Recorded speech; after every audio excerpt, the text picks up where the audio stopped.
And hello, welcome back to the channel. If you're new here, I'm Ron. Thank you for stopping by. I've spent a lot of time researching how to get the best cinematic FPV footage out of my GoPro Hero7 Black, and in this video I'm going to summarize the exact settings I'm using and you'll want to use as well.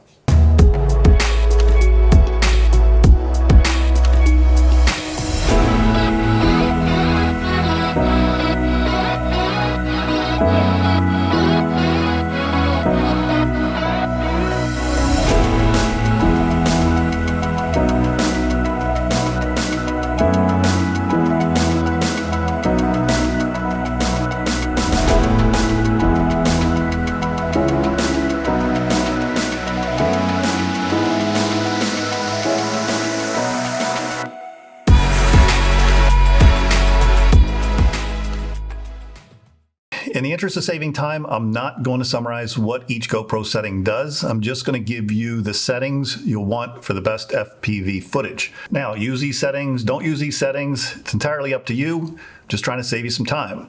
But I'm letting you know, I've researched this quite a bit, and most of the better known FPV pilots are using these settings for getting their best FPV footage. So take that for what it's worth. But do me a favor and watch the entire video, because there is one lesser known GoPro setting I will talk about in more detail, and it could make the difference in how your footage is actually looking. And do me a favor, if you do get any value out of this video, please don't forget to give it a big thumbs up, like, subscribe, ring that bell for future video notifications. As always, it really does help the channel and I appreciate it in advance, so thank you. So here's a list of the GoPro settings that I actually used for this intro to my video. Okay, so as you can see, the aspect ratio is 16:9. Super view is on, which gives you a very wide perspective and view. You want to shoot in either 2.7K or 4K, both at 30 frames per second. This video I did shoot in 4K and it was uploaded in 4K. Stabilization on, Pro Tunes on, color profile is flat. You're going to have to color grade it in post. Again, that's because the GoPro color profile is saturated, so you want to do color profile flat. It's going to give you more to work with. Sharpness is medium. ND filters, I did use an ND32 filter on this video that I'm sharing with you. It was an extremely sunny day, so 32 is going to be used for, ND32 will be used for those very sunny, extremely sunny days like it was in this video. And I'm using the Freewell filters, links below if you want to check those out. The shutter was 1/60th, which is double the frame rate. So if you're at 30 frames per second, you would want 1/60th. And if you're using exposure compensation, which we're going to talk about in a minute, EV comp, shutter speed will default back to auto.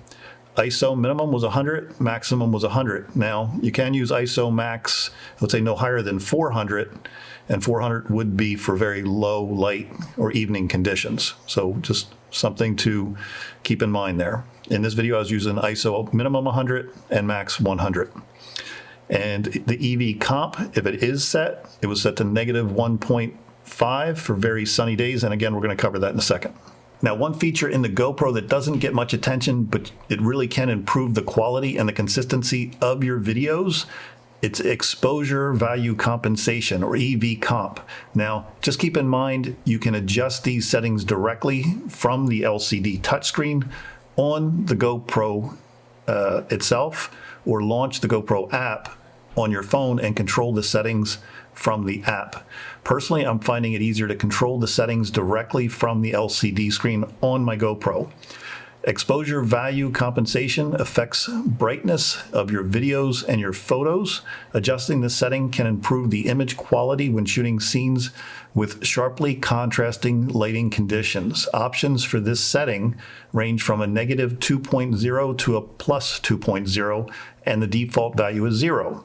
Scroll between the options on the right side of the EV comp screen to see a live preview of each setting, then tap the one you want.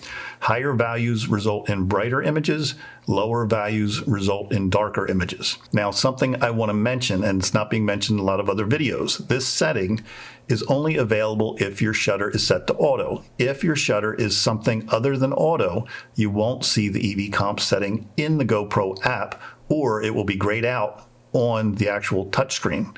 Also worth noting is you can adjust the exposure based on specific areas of your image or video. Exposure value compensation adjusts brightness within the existing ISO settings. So if the brightest level has already reached the ISO setting in a low light environment, increasing the EV compensation will not have any effect. So to continue increasing the brightness within the image, you'll need to select a higher ISO value. Now, your GoPro Hero7 Black also has something called auto exposure. With this option, your camera automatically determines the exposure based on the area that you've selected. Just press the touchscreen until a set of brackets with a dot in the middle appears in the center of the screen. This is spot meter. It will base the exposure on the center of your shot or video. Drag the brackets away from the center if you want to use another area of the shot to set the exposure. You can also tap the area instead of dragging the brackets.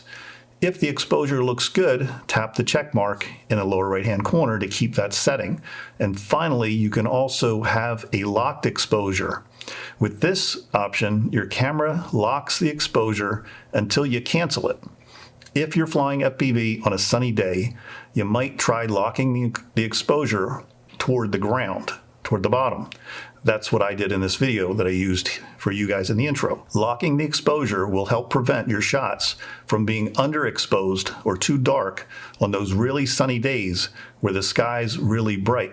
But again, let me remind you, if you use the EV comp feature, your hard set shutter speed settings will disappear. Let me give you an example. If you've previously set your shutter speed to something like 1/60, then you adjust your EV comp value, the shutter speed is going to default back to auto, and you've lost your hard set 1/60 value. So play around using both the locked exposure function and a hard set shutter speed. As most of you should already know, your shutter speed should always be twice your frame rate to get the proper amount of motion blur in your image. And I think both options are going to give you great results for your FPV footage. Also worth noting that exposure control is going to automatically turn off when you switch camera modes or restart the camera. You can also turn it off manually as well. All you have to do is press the touchscreen until the small square appears, then just tap the X in the lower left-hand corner. And that's really it. Again, if you did get any value out of this video, please be sure to give it a big thumbs up. It's really appreciated. Don't forget to like, subscribe, ring that bell for future video notifications. And until next time, be safe, happy flying, and remember, in 2020, we still got this.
And my editor has been very hard at work on this video, so please be sure to give it a thumbs up. As you can see, he's been editing all afternoon.